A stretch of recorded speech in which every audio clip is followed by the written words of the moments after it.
Hello guys, so ngayon tuturuan ko kayo paano mag-paint ng post para importante to sa mga nag-FB Reels, Facebook Reels.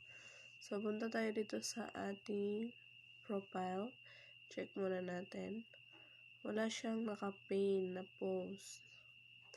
So guys, ang pag-paint ng video reels o video pag-paint ng post ay pwede siya kahit message na sulat or video na video post. Pwede natin i-paint lahat yan. At ang nakaganda pa nito, kahit hindi natin sariling video, pwede natin i-paint. Or mga ganun ba? So, ang gagawin lang natin is search muna tayo dito. So, yung gagamitin natin sample ay sa akin.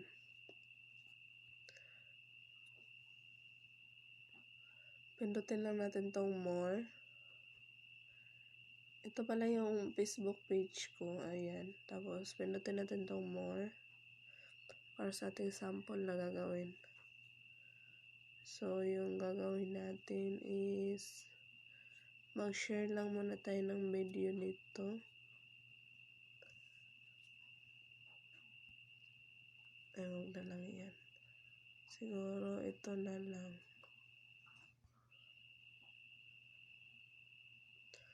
I-share lang natin to. Ayun, so, andun na yun.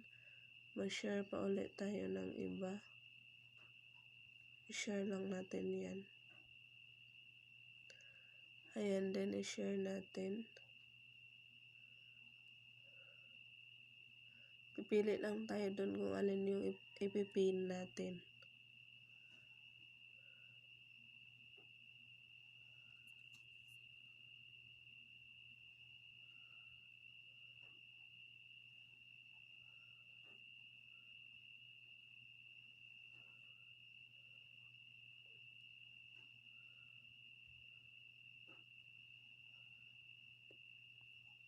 May hinahanap ako na gusto kong i-paint. Tingnan muna natin sa baba.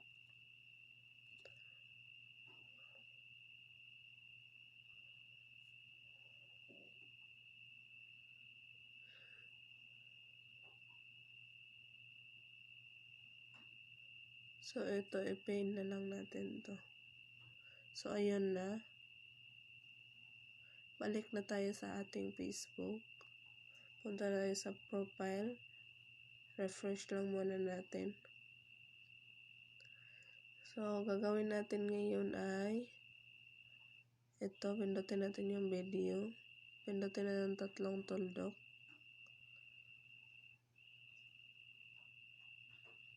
Hindi pala, wait lang.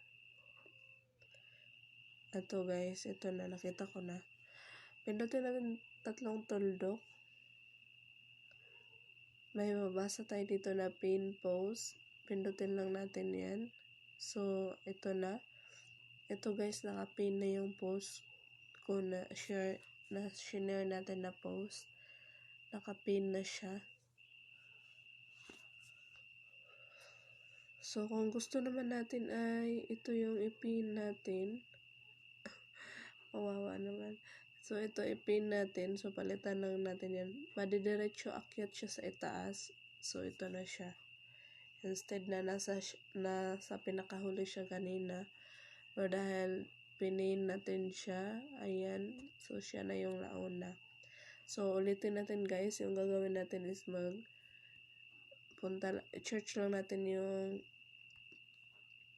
gusto natin ipin na video. Tapos, punta tayo dito sa kanyang Facebook. Tapos, i-share lang natin. I-share lang natin to.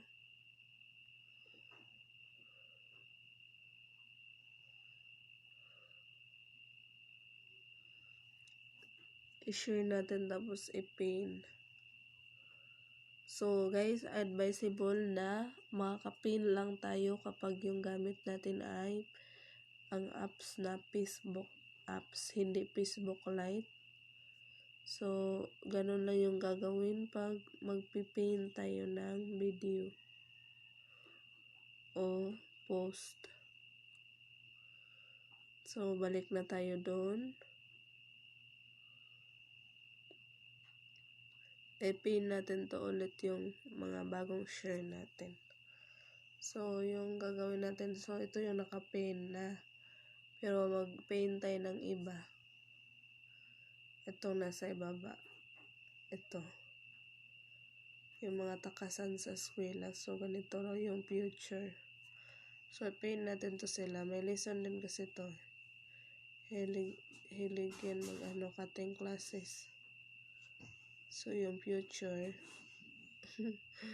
Ayan. So, i-pin natin yan. Pindutin lang natin itong tatlong tuldok. Pindutin tong pin post. So, ayun na siya. Your post has been, hindi ko nahabol pagbasa. So, nadiretso na siya dito sa itaas. So, ito na siya. Naka-pin.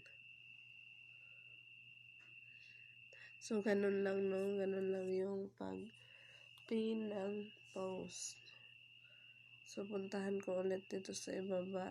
May share tayo dito. Mag-share na lang ulit ako.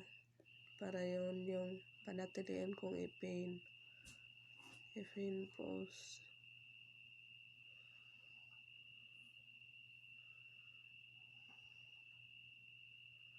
Ito, i-share ko siya.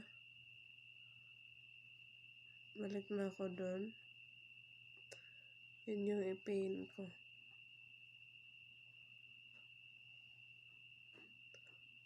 So, andito na siya sa ibaba. I-pin ko lang siya. So, ganun lang, no? Ganun lang mag-pin ng Facebook videos. Ganun lang mag-pin sa, pin post sa ating mga Facebook. So, yung gamit talaga is, siya, Facebook apps, hindi Facebook Lite. So, ayun lang. Sana makatulong tong video na ginawa ko. Maraming salamat. Bye-bye.